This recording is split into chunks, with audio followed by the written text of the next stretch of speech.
कि हिंदी कितने अक्षर के होते हैं, उसके वर्ण जो है कितने अक्षर के होते हैं, कितने होते हैं 52, और अंग्रेजी में सिर्फ 26।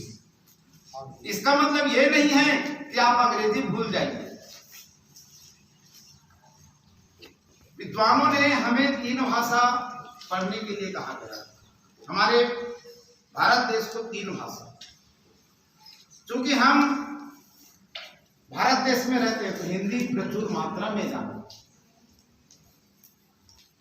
विज्ञान का युग है, इसलिए नाम जो है अंग्रेजी में छपा रहता है, अतः आप अंग्रेजी जाने। और वैदिक भाषा हमारा संस्कृत है, तो वो भी आपको आना चाहिए। अभी मैं गिनती के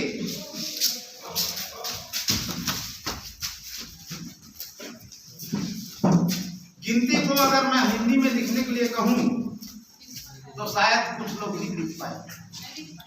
गणित के हमारे शिक्षक हैं, मैं उनसे निवेदन करता हूं कि आप रोमन अंक बताते हैं, अंग्रेजी का अंक बताते हैं, तो कम से कम 0 से लेकर के 9 तक के, अर्थात 0 से लेकर के 9 तक के शब्द को हिंदी में भी सिखाएं कि ये एक है, ये 2 है, ये 3 है। शासन ने उस समय सोचा था कि सिक्का जो है एक लिखा रहता है, अंग्रेजी के भी हिंदी में लिखा रहता है, नंबर प्लेट अंग्रेजी की गिनती में लिखा रहता है, इसलिए अंग्रेजी के गिनती को स्वीकार किया। भले हम उसको 1 2 3 नहीं कहते, 1 2 3 4 नहीं कहते, लेकिन लिखेंगे उसको अंग्रेजी में और बोलेंगे 1 2 3। ये कैसी भी विडंबना है, आज उसकी महती आवश्यकता है।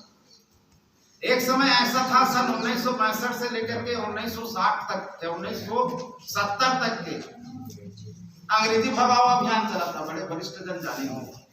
अगर आपको JL साहू लिखना है मेरा नाम, तो वो JL साहू ना लिख करके वो हिंदी में J, जहाज के जा में एक मात्रा J और L ऐसा लिखा जाता था, JL साहू। बोलना है भले अंग्रेजी में, लेकिन लिखना है हिंदी। और यहां तक के उस समय ऐसा हुआ था कि आप हस्ताक्षर भी हिंदी में ही करें, भले आप जो भी लिखें, लेकिन हस्ताक्षर हिंदी में करें, ऐसा था। लेकिन आज हम वैज्ञानिक तौर पर आकर के सारी चीज अंग्रेजी में बोलने लगे, उसका हिंदी भी भूल गए।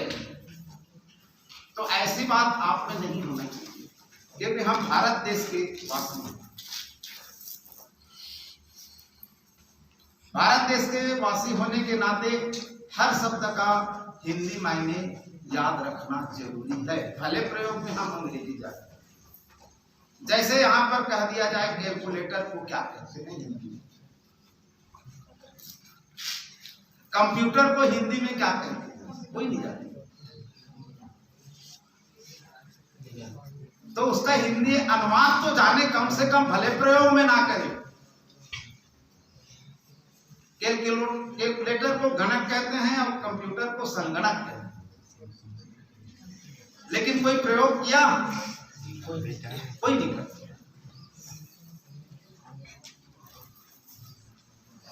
तो ये सब बातें हैं हिंदी की।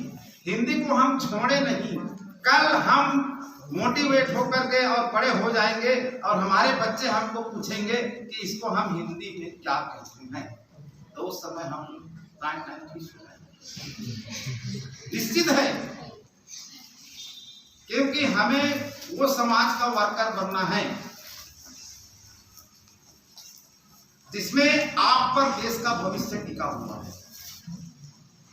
शिक्षा का मतलब ये नहीं है कि हम यहाँ पर 2-4 शब्द पढ़ लिए और उसको रट लिए और परीक्षा के दिन कॉपी में उतार। ये शिक्षा का व्यापक अर्थ नहीं है। शिक्षा का व्यापक अर्थ ये है कि हम इस शिक्षा को समाज में कितना परोस सकते हैं और कितना ग्रहण करते हैं, इस पर निर्भर करता है शिक्षा, विशेष करके हाई स्कूल और हायर सेकेंडरी। हाई स्कूल और हायर सेकेंडरी में इन सब बातों को जो आपको क्लास में पढ़ाया जाता है उसको समाज में उतारने की चेष्टा करता है। तो इसी तारतम्य में आप हिंदी को भी अच्छी तरह से जानें, समझें। स्कूलों में व्याकरण की पढ़ाई बंद कर दिया गया है। सिर्फ उस पाठ के जो व्याकरण है उसी को पढ़ाया जाए ऐसा कहते हैं। लेकिन मैं भी हिंदी का एक टीचर हूँ। मैं 2 महीना कम से कम पूरा व्याकरण को पढ़ाता हूँ, तब पाठ शुरू करता हूँ। तभी तो आप उसके पाठ में अंत में लर्निंग आउटकम क्या है उसको आप समझ पाएंगे। उसके जो सिद्धांत हैं और मूलभूत चीज है उनको जब तक के नहीं जानेंगे तब तक के आप पाठ के अंत के व्याकरण को हल नहीं कर पाओगे। इसलिए सभी व्यक्तियों से मेरा निवेदन है कि हिंदी जो है व्यापक व्याकरण पर आधारित है। अंग्रेजी का व्याकरण